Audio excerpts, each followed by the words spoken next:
فیہ اخرى، پھر سور میں دوبارہ سے پھونکا جائے گا. فَإِذَا هُمْ قِيَامٌ يَنظُرُونَ، تو سب کے سب لوگ زندہ ہو جائیں گے اور یوں کھڑے ہو کے ایک دوسرے کو دیکھنا شروع کر دیں گے، انتظار کریں گے کہ اب کیا ہونا ہے.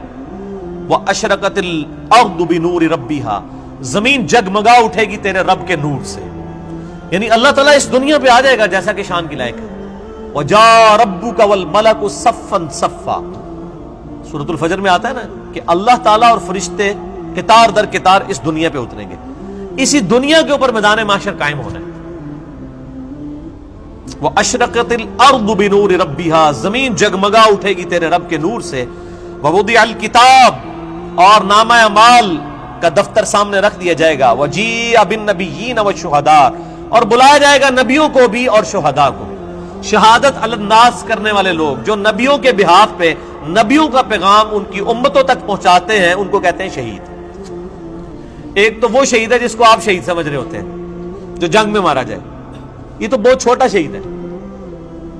اصل شہید وہ ہے جو اللہ کی دعوت لے کے اٹھتا ہے اور شہادت علی الناس کرتا ہے، جو بخاری مسلم میں موجود ہے. کیا میں نے اللہ کا پیغام تم تک پہنچا دیا؟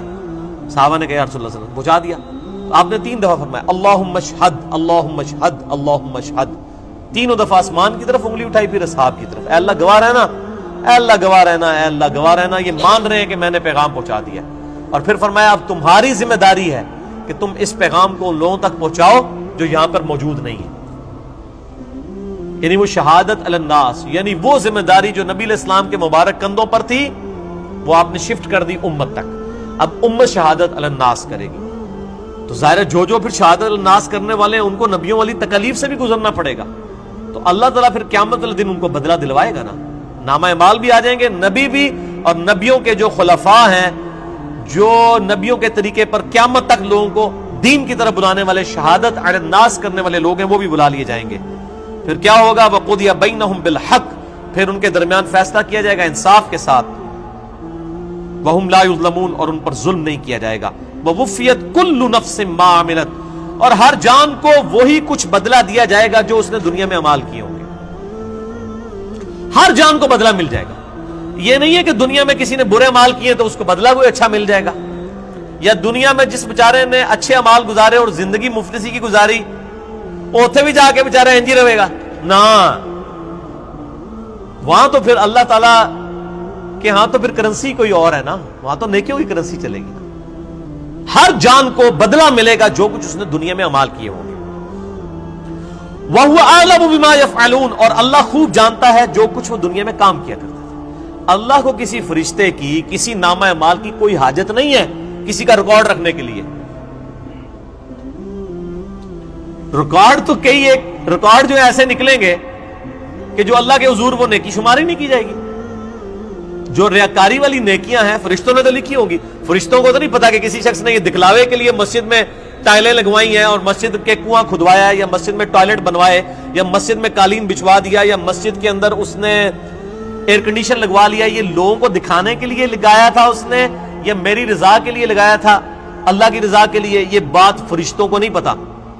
فرشتے علم غیب تو نہیں جانتے، اسی لیے ان کے نامہ اعمال میں ایسی نیکیاں نکلیں گی.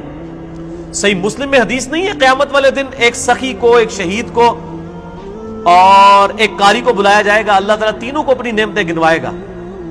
تو وہ قاری کہے گا یا اللہ میں نے تیری خاطر قرآن پڑھایا. اللہ فرمائے گا جھوٹ بولتا ہے، تو نے اس لیے پڑھایا کہ لوگ تجھے قاری کہیں. شہید کو بھی کہا جائے گا تو نے اس لیے جان دی کہ لوگ تجھے بہادر کہیں.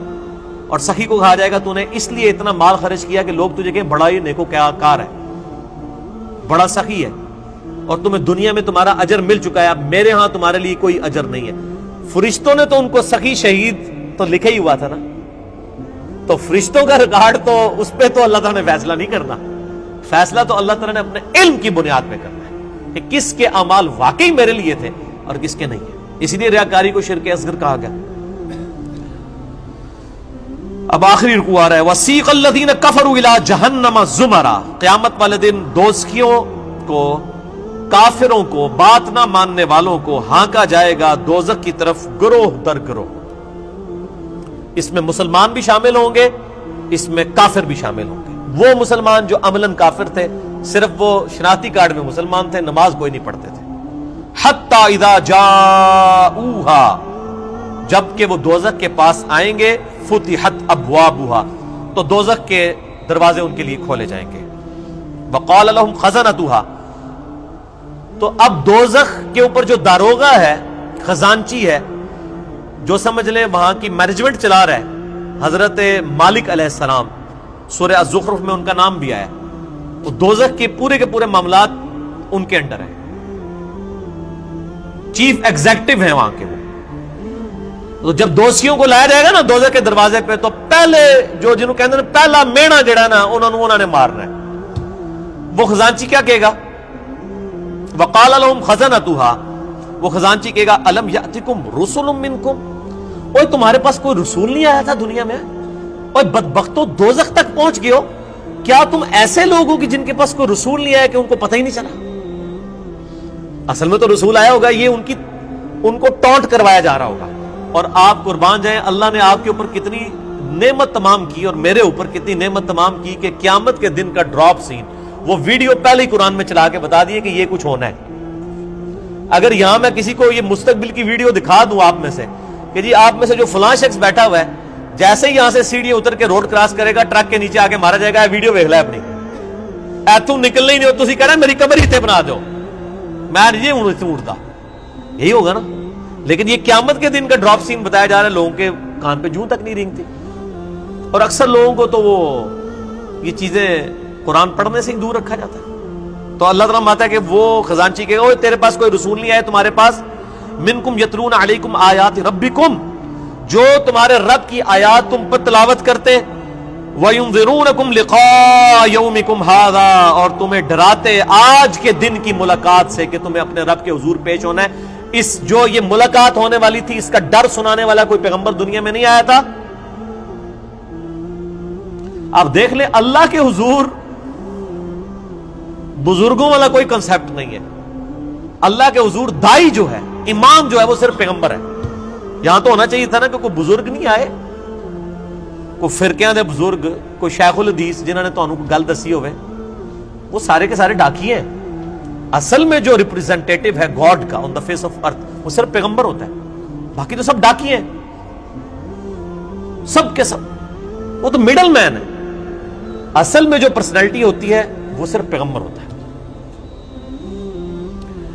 قالوا بلا، وہ کہیں گے ہاں کیوں نہیں آیا تو تھا، ولکن حقت کلمۃ العذاب علی الکافرین، لیکن اب کیا ہو سکتا ہے جو بات نہیں دنیا میں مانتے تھے اپنے پیغمبروں کی، ان پر اللہ کا عذاب تو آ کے رہنا تھا. ہم نے دنیا میں بات نہیں مانی، ہمارا یہ انجام ہو کر ہی رہنا ہے.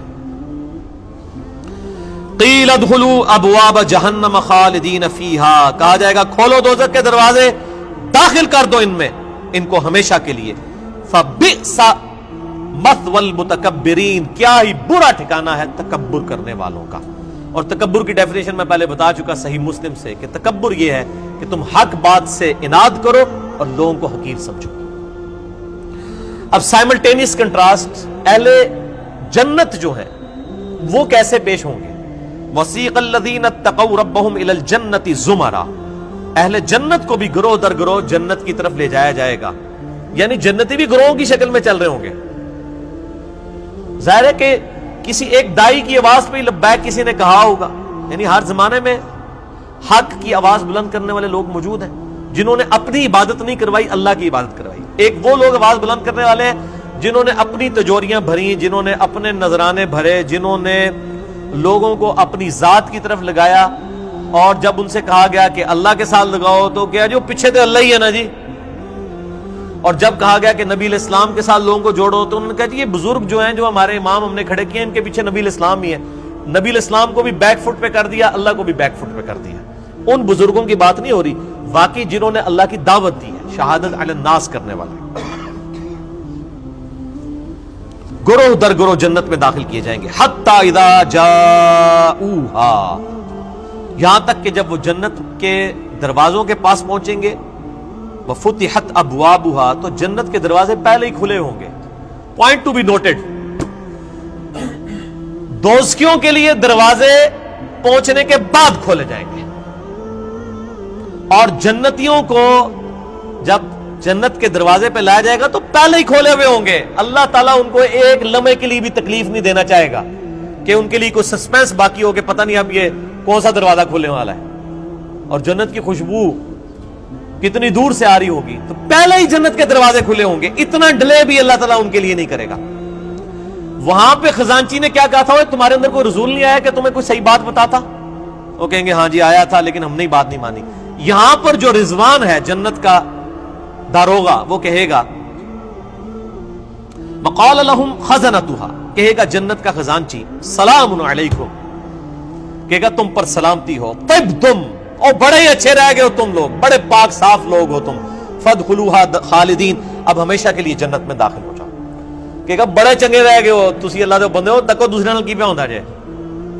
وقال الحمد للہ الذی صدقنا وعدہ، اب ظاہر جنتی جو ہیں ان کی تو پھر روش ہی کچھ اور ہے، وہ کہیں گے تمام تعریفیں اس اللہ کے لیے جس نے ہم سے جو وعدہ دنیا میں نبیوں کے ذریعے کیا تھا نا کہ دنیا میں اللہ کی مان کے چلو تو جنت تمہاری مرضی کی تمہیں ملنے والی ہے، تمام شکر اس اللہ کا ہے جس نے اپنا وعدہ پورا کیا۔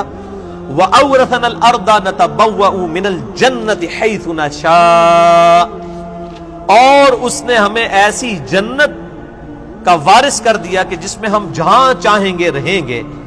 فَنِعْمَ أَجْرُ الْعَامِلِينَ، پس کیا ہی بہتر اجر ہے عمل کرنے والوں کا۔ دودھ پینے والے مجنون نہیں، عمل کرنے والے، عمل کیے بغیر کچھ بھی نہیں ہونا، خالی کھوکھلے نعروں سے کچھ نہیں ہونا۔ اللہ تعالیٰ مارے کہ کیا ہی بہتر اجر ہوگا عمل کرنے والوں کا۔ وَتَرَى الْمَلَائِكَةَ حَافِّينَ مِنْ حَوْلِ الْعَرْشِ، تم دیکھو گے اس دن کہ فرشتے اللہ کے عرش کے گرد جو ہے وہ گھیرا ڈالے ہوئے ہوں گے، یسبحون بحمد ربہم، اپنے رب کی تسبیح بیان کر رہے ہوں گے حمد کے ساتھ۔ وہ بخاری مسلم میں آ گیا، بخاری کی آخری حدیث یہی ہے۔ اللہ تعالیٰ کو دو کلمات بہت پسند ہیں جو زبان پہ ہلکے ہیں لیکن میزان عمل پہ بہت بھاری ہیں، سبحان اللہ و بحمدہ سبحان اللہ العظیم، یہی فرشتوں کا کلام ہوگا۔ یعنی جسے کہتے ہیں ڈراپ سین آف قیامت، یہ ہو رہا ہوگا کہ جب جنتی جنت میں داخل ہوں گے تو فرشتے اللہ کے عرش کے گرد جمع ہوں گے اور سبحان اللہ و بحمدہ اللہ کی تعریفیں بیان کر رہے ہوں گے۔ وَقُضِيَ بَيْنَهُمْ بِالْحَقِّ، اور ان کے درمیان فیصلہ کیا جائے گا حق کے ساتھ، پرپز فل، با مقصد۔ جس نے دنیا میں اچھے مال کیے اسے اچھا بدلہ، جس نے برے مال کیے اس کے لیے برا بدلہ۔ وَقِيلَ الْحَمْدُ لِلَّهِ رَبِّ الْعَالَمِينَ، اور ہر طرف سے یہ صدا آ رہی ہوگی، الحمدللہ رب العالمین، الحمدللہ رب العالمین۔ یہ قیامت کے دن کا ترانہ ہوگا، الحمدللہ رب العالمین۔ کیوں؟ یہ ساری کائنات اسی نے سجائی، اسی نے مخلوقات کا سلسلہ شروع کیا، اسی نے زندگی اور موت کے معاملات رکھے۔ یہ پورے کے پورا جو ایک آپ سمجھ لیں سٹیج سجایا گیا تھا نا، اس کی کنکلوژن جنت اور دوزخ کی شکل میں ہوگی نا جب، تو جنتی جب جنت میں پہنچیں گے نا تو بس حقیقت بات ہے کہ یہاں بیٹھ کے احساس ہو رہا ہے کہ جس شخص کو دوزخ سے بچا لیا جائے گا تو اس کی تو زبان سے ہی تسبیحات ختم ہی نہیں ہوں گی، شکر ہے یا اللہ تیرا، شکر ہے یا اللہ، تیرے لیے ساری تعریفیں ہیں، تو نے بچا لیا ہمیں۔ تو قیامت کے دن حمد کا ترانہ کیا ہوگا؟ الحمدللہ رب العالمین، تمام تعریفیں اللہ کے لیے، ہر طرف سے یہ ندا آ رہی ہوگی، الحمدللہ رب العالمین، الحمدللہ رب العالمین، الحمدللہ رب العالمین۔ اور یہاں لوگوں نے وہ اپنے بزرگوں کے نعرے بنائے ہوئے ہیں، اور جی ہم تو اس طریقے سے نعرہ مارتے ہوئے جائیں گے، اسی تے ادھر کٹھے ہوانگے، اسی اینج ہوانگے، او بھائی کچھ بھی نعرے نورے نہیں ہوتے۔ ایک اللہ کی حکومت ہے، لمن الملک اليوم للہ الواحد القہار، آج کے دن کس کی بادشاہت ہے؟ ایک اکیلے اللہ کی جو سب پہ چھایا ہوا ہے۔ ہر شخص کو موت کا مزہ چکھنا ہے اور تم کو قیامت کے دن تمہارے اعمال کا پورا بدلہ دیا جائے گا۔ تو جو شخص دوزخ سے دور رکھا گیا اور بہشت میں داخل کیا گیا وہ مراد کو پہنچ گیا، اور دنیا کی زندگی تو دھوکے کا سامان ہے۔